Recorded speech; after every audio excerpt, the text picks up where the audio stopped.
This is a Gulf War special. Now reporting from New York, Peter Jennings. We are fairly sure that at some point earlier today you have seen some of the military briefing which General Norman Schwarzkopf gave in Saudi Arabia earlier today. It was the most complete description given so far of how the U.S. and its allies planned the war against Iraq and conducted it.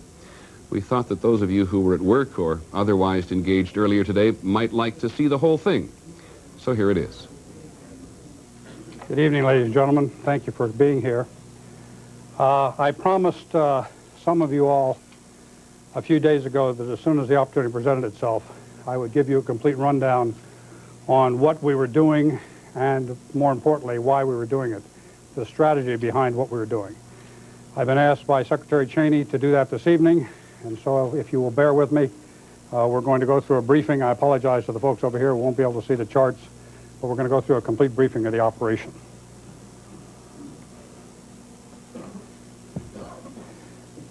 This goes back to 7 August to 17 January. As you recall, we started our deployment on the 7th of August. Basically, what we started out against was a couple of 100,000 Iraqis that were in the Kuwait theater of operation. I don't have to remind you all that we brought over initially defensive forces in the form of the 101st, the 82nd, the 24th Mechanized Infantry Division, the 3rd Armored Cavalry, and in essence we had them arrayed to the south behind the Saudi task force. Also, there were Arab forces over here in this area, arrayed in defensive positions, and that, in essence, is the way we started.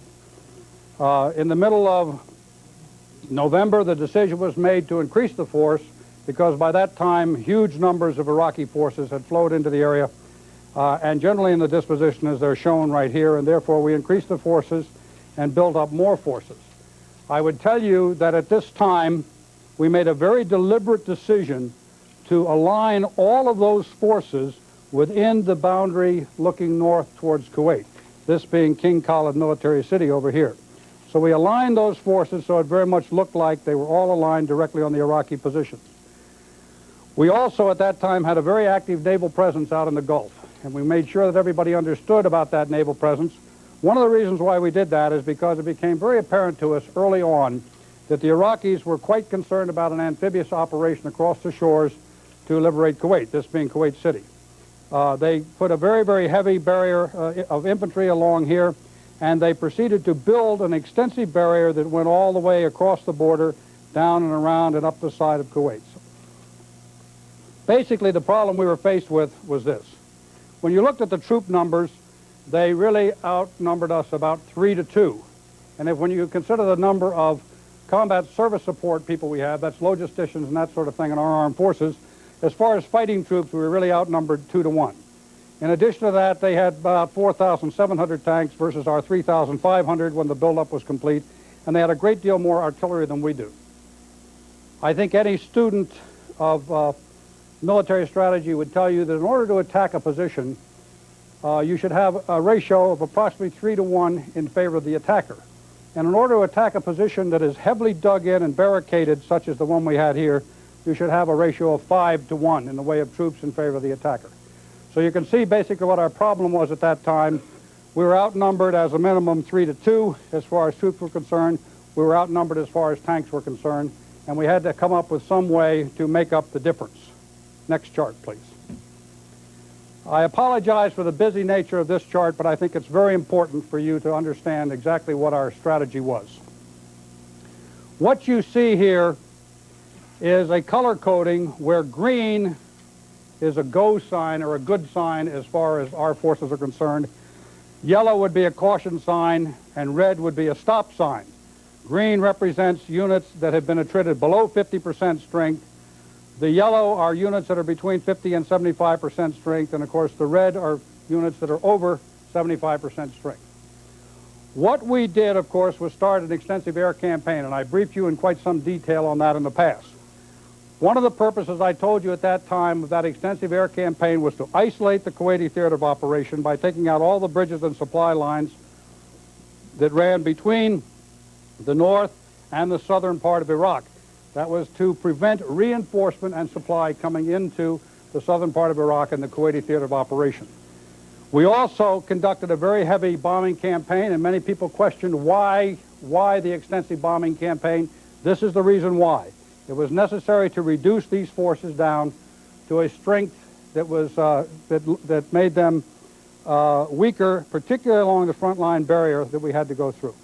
We continued our heavy operations out in the sea because we wanted the Iraqis to continue to believe that we were going to conduct a massive amphibious operation in this area. And I think many of you recall the number of amphibious rehearsals we had, to include Imminent Thunder, that was written about quite extensively for many reasons.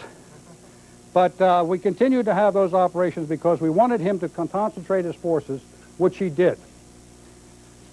I think this is probably one of the most important parts of the entire briefing I could talk about. As you know, very early on, we took out the Iraqi Air Force. We knew that he had very, very limited reconnaissance means, and therefore when we took out his Air Force, for all intents and purposes, we took out his ability to see what we were doing down here in Saudi Arabia. Once we had taken out his eyes, we did what could best be described as the Hail Mary play in football. I think you recall when the quarterback is desperate for a touchdown at the very end, what he does is he steps up behind the center, and all of a sudden every single one of his receivers goes way out to one flank, and they all run down the field as fast as they possibly can and into the end zone, and he lobs the ball. In essence, that's what we did. When we knew that he couldn't see us anymore, we did a massive movement of troops all the way out to the west, to the extreme west, because at that time we knew that he was still fixed in this area with the vast majority of his forces, and once the air campaign started, he would be incapable of moving out to counter this move, even if he knew we made it. There were some addition of troops out in this area, but they did not have the capability nor the time to put in the barrier that had been described by Saddam Hussein as an absolutely impenetrable tank barrier that no one would ever get through. I believe those were his words. So this was absolutely an extraordinary move, I must tell you. I can't recall any time in the annals of military history when this number of forces have moved over this distance to put themselves in a position to be able to attack. But what's more important, and I think it's very, very important that I make this a point, and that's these logistics bases. Not only did we move the troops out there, but we literally moved thousands and thousands of tons of fuel, of ammunition, of spare parts, of water, and of food out here into this area, because we wanted to have enough supplies on hand so that if we launched this and we got into a slugfest battle, which we very easily could have gotten into, we'd have enough supplies to last for 60 days. It was an absolutely gigantic accomplishment, and I can't give credit enough to the logisticians and the transporters who were able to pull this off, to the superb support we had from the Saudi government, the literally thousands and thousands of drivers, really of every national origin, who helped us in this move out here. And of course, great credit goes to the commanders of these units who were also able to maneuver their forces out here and put them in this position. But as a result, by the 23rd of February, what you found is this situation. The front lines had been attrited down to a point where all of these units were at 50% or below. The second level, basically, that we had to face, and these were the real tough fighters that we were worried about right here, were attrited to someplace between 50 and 75%, although we still had the Republican Guard located here, and part of the Republican Guard in this area that were very strong, and the Republican Guard up in this area strong. And we continued to hit the bridges all across this area to make absolutely sure that no more reinforcements came into the battle. This was a situation on the 23rd of February. Next, please. Oh, wait, I'm sorry. I shouldn't forget these fellows. That SF stands for Special Forces. We put Special Forces deep into the enemy territory. They went out on strategic reconnaissance for us, and they let us know what was going on out there, and they were the eyes that were out there, and very important that I not forget those folks. Next, please. This then was the morning of the 24th. Our plan initially had been to start over here in this area and do exactly what the Iraqis thought we were going to do, and that's take them on head-on into their most heavily defended area. Also, at the same time, we launched amphibious feints and naval gunfire in this area so that they continued to think that we were going to be attacking along this coast and therefore fix their forces in this position. Our hope was that by fixing the forces in this position and with this attack through here in this position, we would basically keep the forces here and they wouldn't know what was going on out in this area. And I believe we succeeded in that very well. At 4 o'clock in the morning, the Marines, the 1st Marine Division and the 2nd Marine Division, launched attacks through the barrier system. They were accompanied by the the Tiger Brigade, U.S. Army Tiger Brigade of the 2nd Armored Division. At the same time over here, 2 Saudi task forces also launched a penetration through this barrier. But while they were doing that, at 4 o'clock in the morning over here, the 6th French Armored Division, accompanied by a brigade of the 82nd Airborne, also launched an overland attack to their objective up in this area, Al Salman Airfield. And we were held up a little bit by the weather, but by 8 o'clock in the morning, the 101st Airborne Air Assault launched an air assault deep in the enemy territory to establish a forward operating base in this location right here. Let me talk about each one of those moves. First of all, the Saudis over here on the East Coast did a terrific job. They went up against a very, very tough barrier system. They breached the barrier very, very effectively. They moved out aggressively and continued their attack up the coast. I can't say enough about the 2 Marine divisions. If I use words like brilliant, it would really be an under-description of the absolutely superb job that they did in breaching the so-called impenetrable barrier. It was a classic, absolutely classic military breaching of a very, very tough minefield, barbed wire, fire trenches type barrier. They went through the first barrier like it was water. They went across into the 2nd barrier line. Even though they were under artillery fire at the time, they continued to open up that breach, and then they brought both divisions streaming through that breach. Absolutely superb operation. A textbook, and I think it'll be studied for many, many years to come as the way to do it. I would also like to say that the French did an absolutely superb job of moving out rapidly to take their objective out here, and they were very, very successful, as was the 101st. And again, we still had the special forces located in this area. What we found was as soon as we breached these obstacles here and started bringing pressure, we started getting a large number of surrenders. And I think I talked to some of you all about that this evening when I briefed you on the evening of the 24th. We found we got a large number of surrenders. We also found that these forces right here were getting a large number of surrenders and were meeting with a great deal of success. We were worried about the weather. The weather turned out was going to get pretty bad the next day, and we were worried about launching this air assault. And we also started to have a huge number of atrocities of really the most unspeakable type committed in downtown Kuwait City, to include reports that the desalinization plant had been destroyed.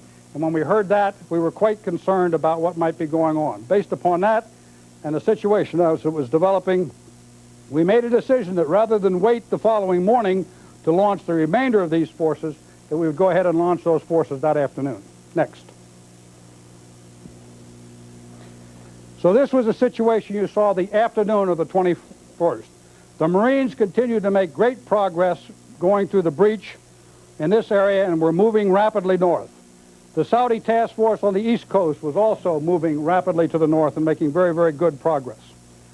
We launched another Egyptian Arab force in this location and another Saudi force in this location, again to penetrate the barrier, but once again to make the enemy continue to think that we're doing exactly what he wanted us to do, and that's make a headlong assault into a very, very tough barrier system, a very, very tough mission for these folks here. But at the same time, what we did is continued to attack with the French.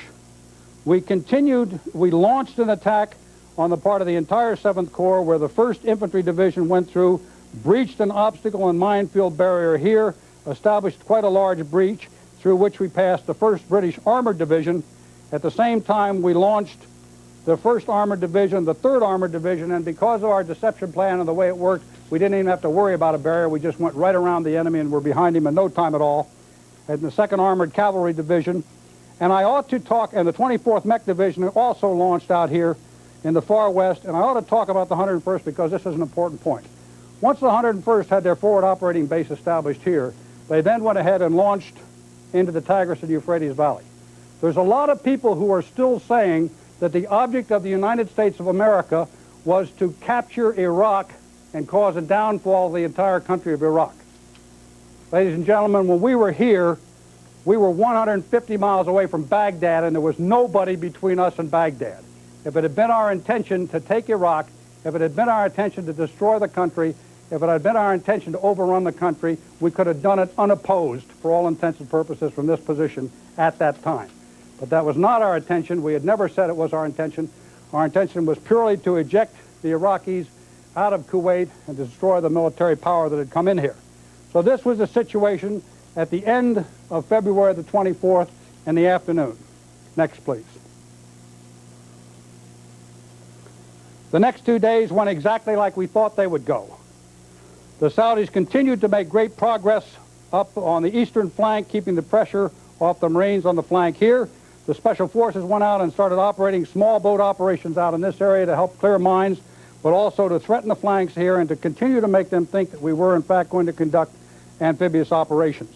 The Saudi forces that came in and took and Arab forces that came in and took these two initial objectives turned to come in on the flank heading towards Kuwait City, located right in this area here.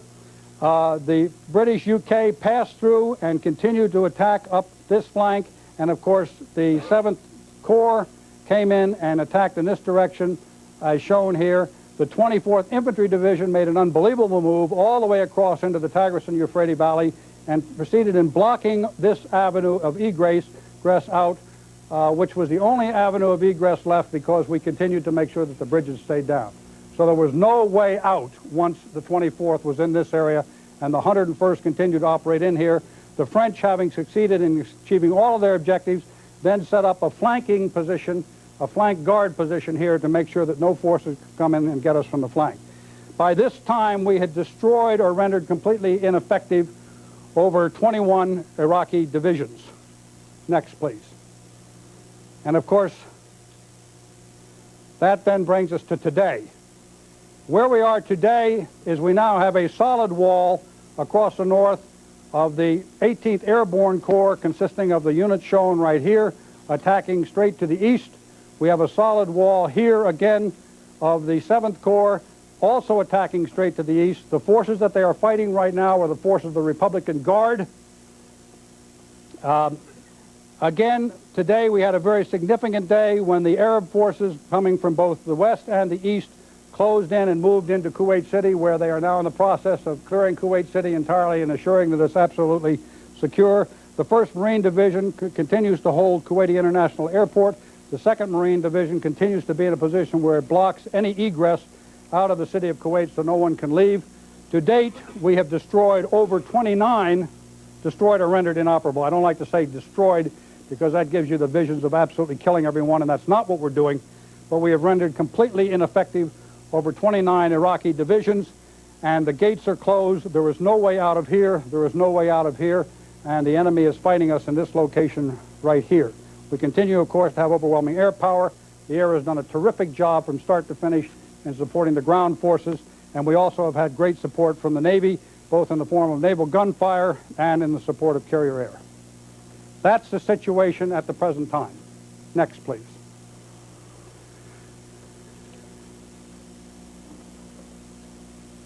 Peace is not without a cost. These have been the U.S. casualties to date. As you can see, these were the casualties that we had in the air war. Then, of course, we had the terrible misfortune of the Scud attack the other night, which, again, because the weapon malfunctioned, it caused death, unfortunately, rather than a proper function. And then, of course, these are the casualties in the ground war to death, the total being as shown here. Next. Hold it, hold on for 1 second. 1 second is up. Next, please. We'll put all these charts that have them available for you afterwards. Now, I would just like to comment briefly about that casualty chart. The loss of one human life is intolerable to any of us who are in the military. But I would tell you that casualties of that order of magnitude, considering the job that's been done and the number of forces that are involved, is almost miraculous as far as the light number of casualties. It'll never be miraculous to the families of those people, but it is miraculous. Anyhow, this is what's happened to date with the Iraqis. They started out with over 4,000 tanks. As of today, we have over 3,000 confirmed destroyed and I do mean destroyed or captured. And as a matter of fact, that number is low because you can add 700 to that as a result of the battle that's going on right now with the Republican Guard. So that number is very, very high, and we've almost completely destroyed the offensive capability of the Iraqi forces in the Kuwaiti theater of operation. The armored vehicle count is also very, very high, and of course you can see we're doing great damage to the artillery. The battle is still going on, and I suspect that these numbers will mount rather considerably. Next.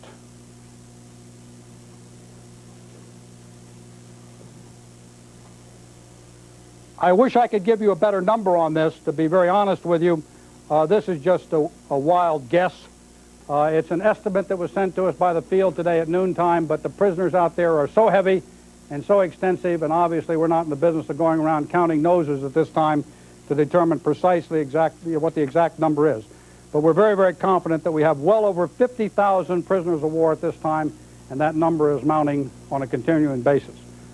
I would remind you that the war is continuing to go on. Even as we speak right now, there's fighting going on out there. Even as we speak right now, there are incredible acts of bravery going on. This afternoon, we had an F-16 pilot shot down. We had contact with him. He had a broken leg on the ground. 2 helicopters from the 101st, they didn't have to do it, but they went in to try and pull that pilot out. One of them was shot down, and we're still in the process of working through that. But that's the kind of thing that's going on out on that battlefield right now. It is not a Nintendo game. It is a tough battlefield where people are risking their lives at all time, and they're great heroes out there, and we all be very, very proud of them. General Schwarzkopf's briefing will continue after this.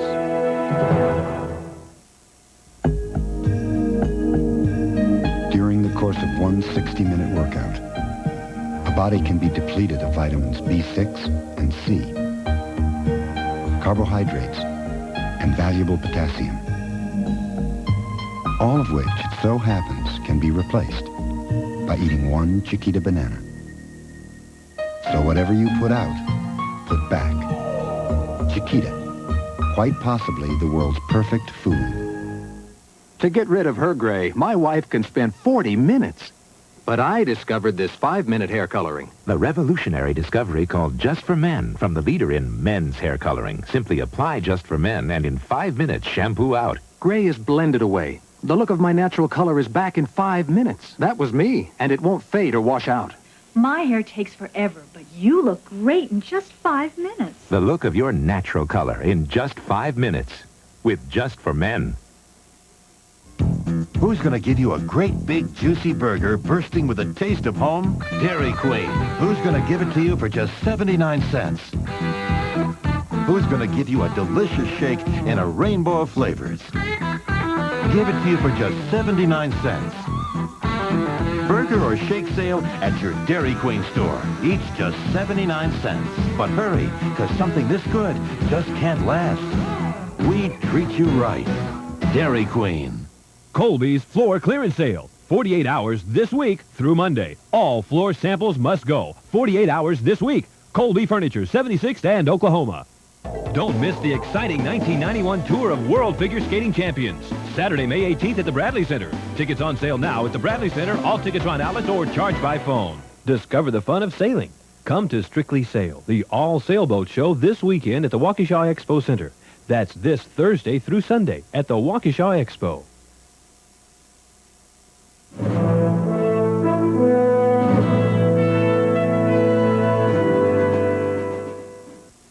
That's the campaign to date. That's the strategy to date, and I'd now be very happy to take any questions anyone might have. Yes, sir. I want to go back to the air war.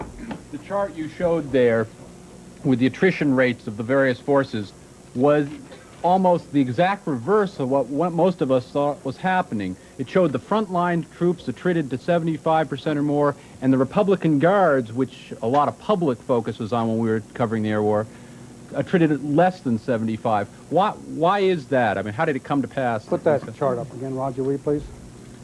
Let me tell you how we did this. We started off, of course, against the strategic targets, and I briefed you on that before. At the same time, we were hitting the Republican Guard. But the Republican Guard, you must remember, is a mechanized armor force for the most part that is very, very well dug in and very, very well spread out. So in initial stages of the game, we were hitting the Republican Guard, heavily, but we were hitting them with strategic-type bombers rather than pinpoint precision bombers. For lack of a better word, what happened is the air campaign shifted from the strategic phase into the theater, and we knew all along that this was the important area. The nightmare scenario for all of us would have been to go through, get hung up in this breach right here, and then have the enemy artillery rain chemical weapons down on troops that were in a gaggle in the breach right there. That was the nightmare scenario. So one of the things that we felt we must have established is an absolute as much destruction as we could possibly get of the artillery, the direct support artillery that would be firing on that wire. That's why we shifted it in the very latter days. We absolutely punished this area very heavily because that was the first challenge. Once we got through this and we're moving, then it's a different war. Then we're fighting our kind of war. Before we get through that, we're fighting their kind of war, and that's what we didn't want to have to do. At the same time, we continued to attrit the Republican Guard, and that's why I would tell you that again, the figures that we're giving you are conservative. They always have been conservative, but we promised you at the outset we weren't going to give you anything inflated. We're going to give you the best we had. Yes, sir. Right. Sir, you seem to have about, he seems to have about 500 or 600 tanks left out of more than 4,000 as just an example. I wonder if in an overview, despite these enormously illustrative pictures, you could say what's left of the Iraqi army in terms of how long could it be before he could ever be a regional threat or a threat to the region again? Well, there's not enough left of it at all for him to be a regional threat to the region, an offensive regional threat. As you know, he's got a very large army, but most of the army that is left north of the Tigris-Euphrates Valley is an infantry army. It's not an armored army. It's not an armor-heavy army, which means it really isn't an offensive army. So it doesn't have enough left unless someone chooses to rearm them in the future. General, you said you've got all these divisions along the border which were seriously attrited. It figures to be about 200,000 troops maybe that were there. You've got 50,000 prisoners. Where's the rest of them? There was a very, very large number of dead in these units, a very, very large number of dead. We even found them when we went into the units ourselves and found them in the trench lines. There were very heavy desertions. At one point, we had reports of desertion rates of more than 30% of the units that were along the front here. As you know, we had quite a large number of POWs that came across, and so I think it's a combination of desertions. There's a combination of people that were killed. There's a combination of the people that we've captured, and there's a combination of some other people who are just flat still running. Yes, sir. It seems that you've done so much that the job is effectively done. Can I ask you, what do you think really needs more to be done? Because his forces are, if not destroyed, certainly no longer capable of posing a threat to the region. They seem to want to go home. What more has to be done? Put the last chart up, please. The last arrow, the large arrow.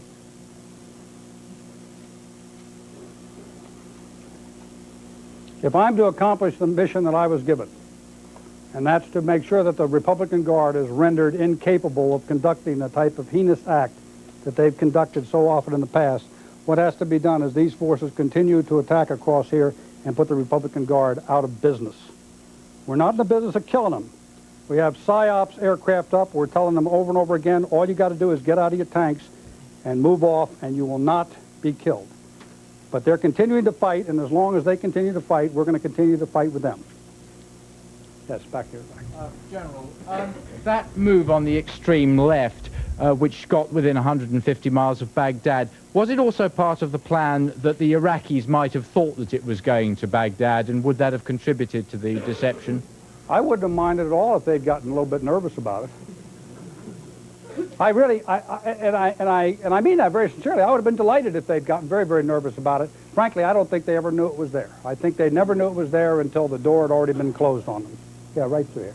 General, I'm wondering how much resistance there still is in Kuwait. And I'm wondering what you would say to people who would say the purpose of this war was to get the Iraqis out of Kuwait, and they're now out. What would you say to that public that is thinking that right now? I would say that there was a lot more purpose of this war than just get the Iraqis out of Kuwait. The purpose of this war was to enforce the resolutions of the United Nations. There's some 12 different resolutions of the United Nations, not all of which have been accepted by Iraq to date, as I understand it. Okay? But I got to tell you that in the business of the military, of a military commander, My job is not to go ahead and at some point say, well, that's great, they've just now pulled out of Kuwait. Even though they're still shooting at us, they're moving backwards, and therefore I've accomplished my mission. That's not the way you fight it, and that's not the way I would ever fight it. Back in the back, please. Yeah, so you talked about heavy press coverage of imminent thunder early on and how it helped fool the Iraqis into thinking that it was a serious operation. I wondered if you could talk about other ways in which the press contributed to the campaign. I don't want to. I would rather not. First of all, I don't want to characterize imminent thunder as being only a deception, because it wasn't. We had every intention of conducting amphibious operations if they were necessary, and that was a very, very real rehearsal, as were the other rehearsals. I guess I would. The one thing I would say to the press that I was delighted with is in the very, very early stages of this operation, when we were over here building up and we didn't have very much on the ground, you all were giving us a credit for a whole lot more over here. And as a result, that gave me quite a feeling of confidence that we might not be attacked quite as quickly as I thought we were going to be attacked. Other than that, I would not like to get into the remainder of the question. Over here. Yes, sir. General, what kind of fight is going on with the Republican Guard? And is there any more fighting going on in Kuwait, or is Kuwait essentially out of the action? No. The type of fight that's going on with the Republican Guard right now is just a classic tank battle. You've got fire and maneuver. You've got they are continuing to fight and shoot at us as our forces move forward, and our forces are in the business of outflanking them, taking them from the rear, using our attack helicopters, using our advanced technology. I would tell you that one of the things that has prevailed, particularly in this battle out here, is our technology. We had great weather for the air war. But right now and for the last 3 days, it's been raining out there, it's been dusty out there, there's black smoke and haze in the air. It's an infantryman's weather. God loves the infantryman, and that's just the kind of weather the infantryman likes to fight in. But I would also tell you that our sights have worked fantastically well in their ability to acquire, through that kind of dust and haze, the enemy targets. And the enemy sights have not worked that well. As a matter of fact, we've had several anecdotal reports today of enemy who were saying to us that they couldn't see anything through their sights, and all of a sudden their tank exploded when their tank was hit by our sights. So that's one of the indications of what's going on. Or are you saying the very tough, very, very tough air environment? Obviously, as this box gets smaller and smaller, okay, in the bad weather, it gets tougher and tougher to use the air, and therefore the air is acting more in an interdiction role than any other. Back in the back, yes, sir. Yes, General, French journalist, could you tell us why the French, who went very fast in the desert in the first day, stopped in Salman and were invited to stop fighting after 36 hours? Well, that's not exactly a correct statement. The French mission, okay, on the first day was to protect our left flank. What we were interested in is making sure we confine this battlefield, both on the right and the left, and we didn't want anyone coming in and attacking these forces, which was the main attack, coming in from their left flank. So the French mission was to go out and not only seize Al-Salman, but to set up a screen across our left flank, which was absolutely vital to ensure that we weren't surprised. So they definitely did not stop fighting. They continued to perform their mission, and they performed it extraordinarily well. Yes, sir. When Iraq's Air Force disappeared very early in the air war, there was speculation they might return to provide cover during the ground war. Were you expecting that? Are you surprised they never showed themselves again? I was not expecting it. We were not expecting it, but I would tell you that we never discounted it, and we were totally prepared in the event it happened. Have they been completely destroyed? Where are they? There's not an airplane that's flown. I'll tell you where there are. A lot of them are dispersed throughout civilian communities in Iraq. We have a lot of indications. We have proof of that, as a matter of fact. Yeah, right here. How many divisions of the Republican Guard now are you fighting? And any idea how long that will take? We're probably fighting on the order of... We fought, there were a total of 5 of them up here, okay? One of them we had probably destroyed yesterday. We probably destroyed 2 more today, and I would say that leaves us a couple that we're in the process of fighting right now. Yeah. Could I ask you 2 questions? First, did you think that this would turn out? I realize a great deal of strategy and planning went into it, but when it took place, did you think this would turn out to be such an easy cakewalk as it seems? And secondly, what are your impressions of Saddam Hussein as a military strategist?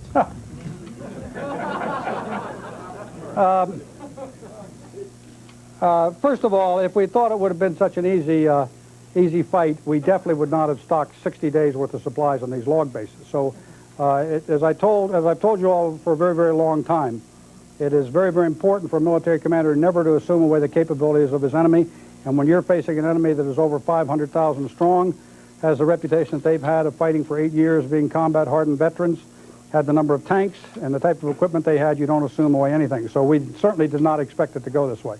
As far as Saddam Hussein being a great military strategist, he is neither a strategist, nor is he schooled in the operational art, nor is he a tactician, nor is he a general, nor is he as a soldier. Other than that, he's a great military man. I want you to know that. Back here. General, I wonder if you could tell us anything more about Iraqi casualties on the battlefield. You said there were large numbers. Are we talking thousands, tens of thousands? I mean, any more scale that you can give us? I wish I could answer that question. As you can imagine, this has been a very fast-moving battle, as is desert warfare. And as a result, even today, when I was asking for estimates, every commander out there said, we just can't give you an estimate. It went too fast. We've gone by too quickly. Yes, Rick. You went over very quickly the special operations folks. Could you tell us what their role was? We don't like to talk a lot about what the special operations do, as you're well aware. But in this case, let me just cover some of the things they did. First of all, with every single Arab unit that went into battle, we had special forces troops with them. The job of those special forces was to travel and live right down at the battalion level with all those people to make sure that they could act as the communicators with friendly English-speaking units that were on their flanks, and they could also call in airstrikes as necessary. They could coordinate helicopter strikes and that sort of thing. That's one of the principal roles that they played, and was a very, very important role. Secondly, they did a great job in strategic reconnaissance for us. Thirdly, the special forces were 100% in charge of the combat search and rescue, and that's a tough mission. When a pilot gets shot down out there in the middle of nowhere, surrounded by the enemy, and you're the folks that are required to go in and go after them, that is a very tough mission, and that was one of their missions. And finally, they also did some direct action missions, period. Yes. General, there have been reports that when the Iraqis left Kuwait City, they took with them a number of the Kuwaiti people as hostages. What can you tell us about this? We've heard that they took up to 40,000. I think that you've probably heard the Kuwaitis themselves who were left in the city state that they were taking people and that they have taken them. So I don't think there's any question about the fact that there was a very, very large number of young Kuwaitis, males, taken out of that city within the last week or two. But that pales to insignificance compared to the absolutely unspeakable atrocities that occurred in Kuwait in the last week.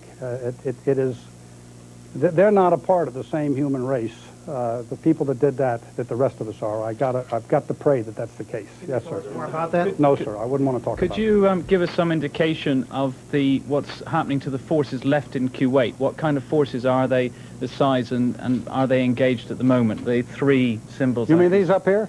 No, the ones in Kuwait, the three symbols to the right. These right here? Yeah. I'm not even sure they're here, okay? I think they're probably gone. Many of the reports and the pools we've got from your field commanders and the soldiers were indicating that these fortifications were not as intense or as sophisticated as they were led to believe.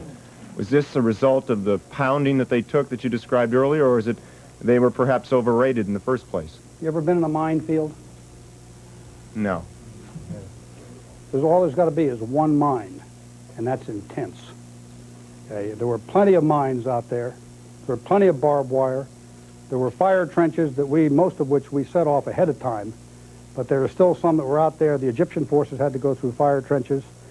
There were a lot of booby traps, a lot of barbed wire.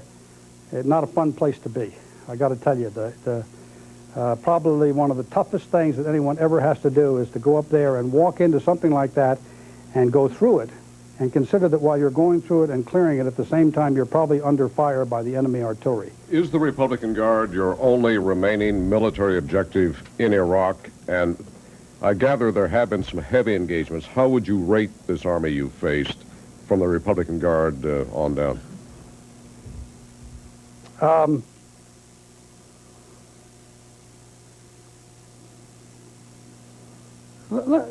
Rating an army is a tough thing to do. A great deal of the capability of an army is its dedication to its cause and its will to fight. You can have the best equipment in the world, you can have the largest numbers in the world, but if you're not dedicated to your cause, if you don't have a will to fight, then you're not going to have a very good army. One of the things that we learned towards right prior to the initiation of the campaign that, of course, contributed, as a matter of fact, to the timing of the ground campaign is that so many people were deserting, and I think you've heard this, that the Iraqis brought down execution squads whose job was to shoot people, okay, in the front lines. I got to tell you what, a soldier doesn't fight very hard for a leader who is going to shoot him, okay, on his own whim. That's not what military leadership is all about. And so I attribute a great deal of the failure of the Iraqi army to fight to their own leadership. They committed them to a cause that they did not believe in. They all are saying that they didn't want to be there. They didn't want to fight their fellow Arab. They were lied to. They were deceived, and when they went into Kuwait, they didn't believe in the cause. And then after they got there, they had a leadership that was so uncaring for them, okay, that they didn't properly feed them, they didn't properly give them water, and in the end, they kept them there only at the point of a gun. So I can't, now the Republican Guard is entirely different. The Republican Guard are the ones that went into Kuwait in the first place. They get paid more, they get treated better, and oh, by the way, they also were well to the rear here, okay, so they could be the first ones to bug out, okay, when the battlefield started folding, while these poor fellows up here who didn't want to be here in the first place bore the brunt of the attack. Well, that didn't happen. Yes, sir. Could you tell us something about the British involvement and perhaps comment on today's report of 10 dead through friendly fire? Yeah. The British, I've got to tell you, have been absolutely superb members of this coalition from the outset. I have a great deal of admiration and respect for all the British that are out there, and particularly General Sir Peter de la Billière, who is not only a great general, but he's also become a very close personal friend of mine. They played a very, very key role in the movement of the main attack. I will tell you that what they had to do is go through this breach in one of the tougher areas because I told you they had reinforced here and there were a lot of forces here, and what the Brits had to do was go through the breach and then set up the block so that the main attack could continue on without forces over here, the mechanized forces over here, attacking that main attack in the flank. And that was the principal role of the British. They did it absolutely magnificently, and then they immediately followed up in the main attack, and they're still up there fighting right now. So they just did a great job. Yeah, right here. These 40,000 Kuwaiti hostages taken by the Iraqis, where are they right now? That's quite a few people. Are they in the line of fire? Do we know where they are? No. We were told, and again, and this is, a lot of this is anecdotal, okay? We were told that they were taken back to Basra. We were also told that some of them were taken all the way back to Baghdad. We were told 100 different reasons why they were taken. Number one, to be a bargaining chip if the time came when bargaining chips were needed. Another one was for retribution because, of course, at that time Iraq was saying that these people were not Kuwaitis, these were citizens of Iraq, and therefore they could do anything they wanted to with them. So I just pray that they'll all be returned safely before long. General Schwarzkopf's briefing will continue after this.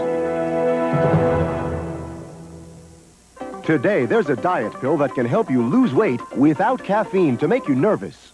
All my life I've been struggling with my weight. With Dexatrim, I finally lost weight and without being hungry. No matter what else you've tried, Dexatrim can help you lose weight. Just one works all day, morning through bedtime, to control your appetite and help you lose weight. Dexatrim did it for me. I lost weight and feel great. Today's caffeine-free Dexatrim. Nothing works harder to help you lose weight. Nothing. Grandma cleaned her dentures with toothpaste. Mom used a soak. I use the denture cleanser of the 90s, fast-acting Denture Foam. Deep cleans like tablets, fast like toothpaste. To loosen food stains so you can quickly brush dentures clean. Get new Denture Foam. It deep cleans fast. You don't have to get on your knees to keep your toilet clean. Just use my 2000 flushes. It has chlorine. Bleaches away stains automatically for up to 4 months. 2000 flushes cleans your toilet with every flush. Phil Collins, Billy Joel, Wilson Phillips, Madonna, Paula Abdul. Today's best music. KTI plays it. KTI has songs with real singers. 102 has rap. Rap music, let the 12-year-olds listen to that if that's what they want to hear. KTI never plays rap. I mean, they do not do that. KTI, it's just the best. Tax People USA has been serving clients in the Milwaukee metropolitan area for the past 11 years. If you think all tax firms are alike, think again. Our service is performed in the privacy of your home. That's right. We come out to your home and take all the time needed to complete your return, making sure you receive all the deductions and credits you're legally entitled to. So if you think taxes should be easy and painless, you're right. Call us today. Tax People USA. Old-fashioned service. We make house calls.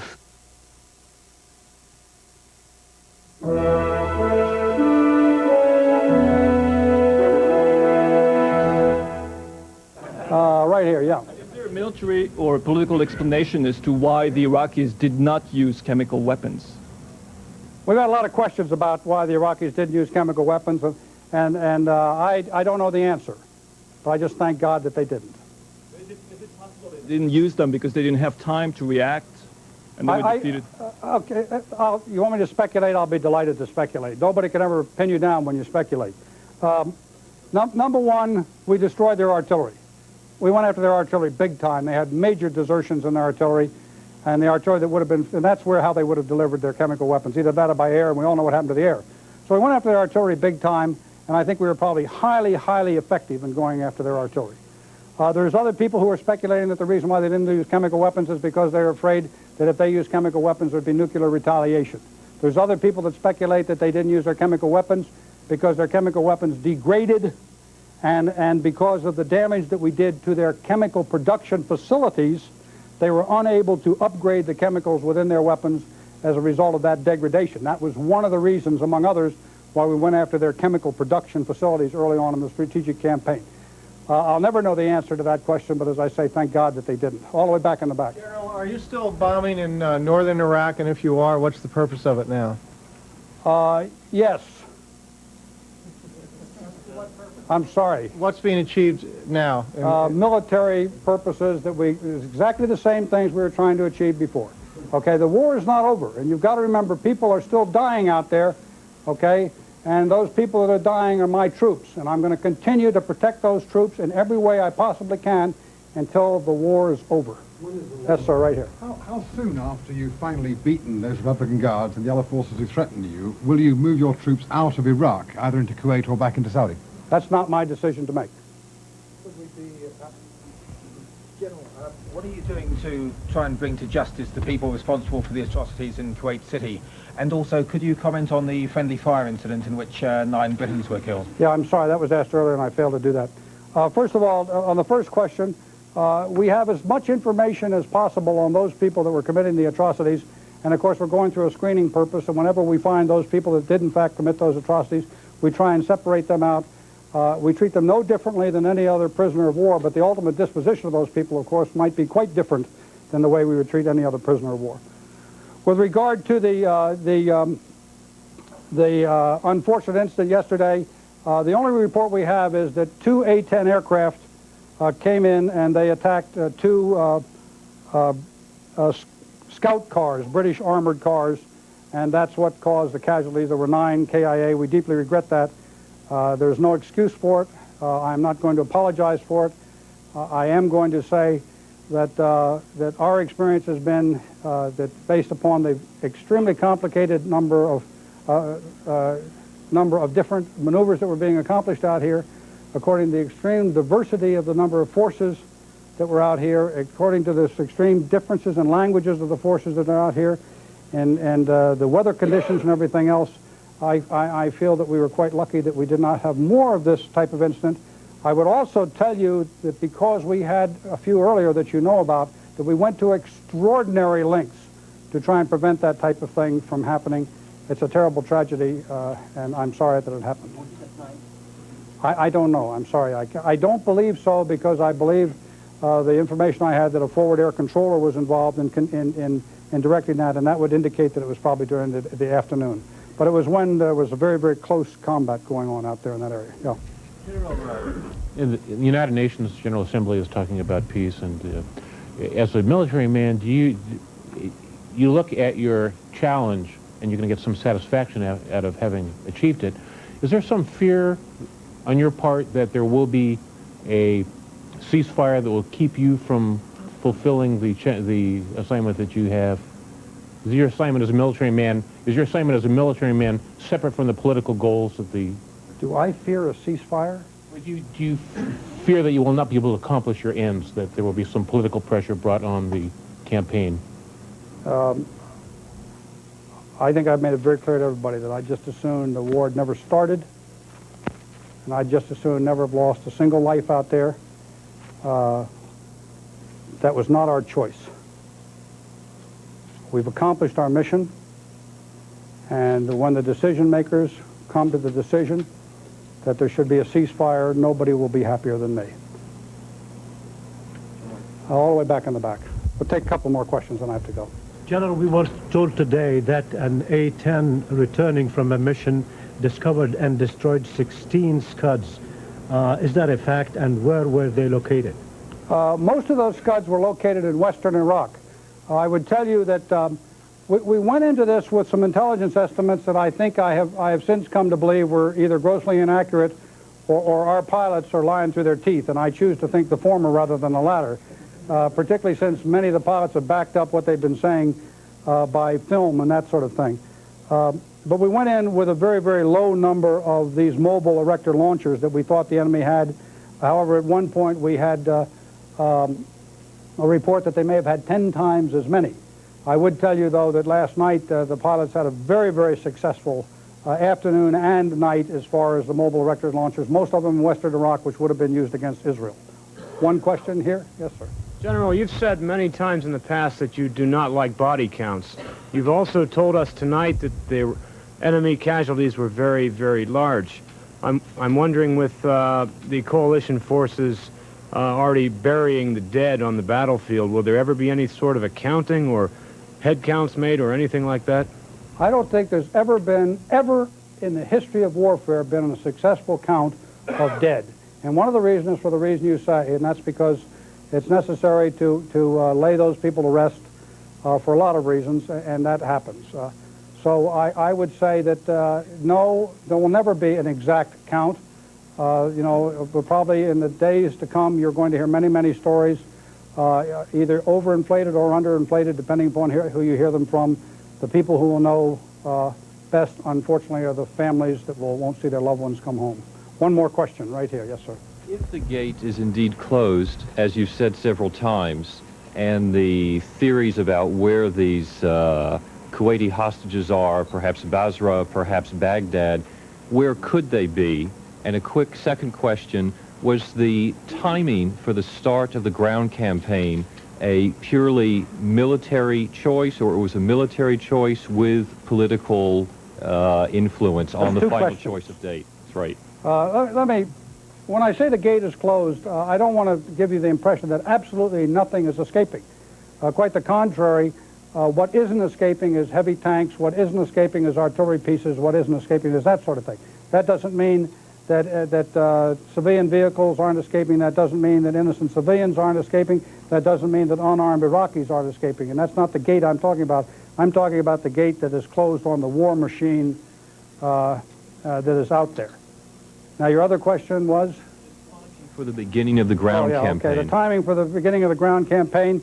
We made military analysis of when that ground campaign should be conducted. I gave my recommendation to the Secretary of Defense and General Colin Powell. They passed that recommendation on to the President. The President acted upon that recommendation. Why, do you think we did it at the wrong time? I'm wondering if your recommendation and analysis was accepted without change. I'm very thankful for the fact that the President of the United States has allowed the United States military and the coalition military to fight this war exactly as it should have been fought, and the President in every case has taken our guidance and our recommendations to heart and has acted superbly as the Commander-in-Chief of the United States. Thank you very much. In most commercials for Choice Hotels International, someone famous pops out of a suitcase. But the star of this commercial is the Choice Yellow Ribbon Fund, created for the American Red Cross. To support our troops and their families, we're donating $5 for every reservation made and used through our special 800 number at a Quality, Comfort, Clarion, Sleep, Roadway, Friendship, or Econo Lodge hotel. the Choice Yellow Ribbon Fund. Call 1-800-4-CHOICE. You'll be doing your part for those who are doing theirs. I can really rely on Asper-Cream. Joan McKee suffers from minor muscle pain. Rub it in here, rub it in good. Asper-Cream relieves pain fast, and I don't smell like a medicine cabinet. Asper-Cream, fast pain relief without odor. Asper-Cream contains no aspirin. This itchy rash needs special treatment. Maximum strength cortisone 5, with the medicine doctors recommend most, gets under the itch for soothing relief and help in healing. See, the rash is gone. Use cortisone 5 with the medicine doctors recommend most. Uh-oh, headache, sore throat, sneezing, coughing. You've got it, influenza. If you catch the flu, here's what to do. Stay warm, stay home, because flu spreads quickly from person to person. Get plenty of rest, drink lots of fluids. If your illness is severe, call your doctor, because other types of infections like bronchitis or pneumonia may develop. These family facts have been brought to you by Walgreens, working toward a healthier world for you and your family. If you're like most businesses, you'd probably love to advertise on television, but you think it's too expensive. Not anymore. Consumers' Choice now offers cost-share television, an exciting breakthrough that makes TV advertising finally affordable to small businesses. You see, for the price of this, now you can advertise on this. Don't miss this opportunity. You owe it to your business to find out about Consumers' Choice. So give us a call now, and let's talk.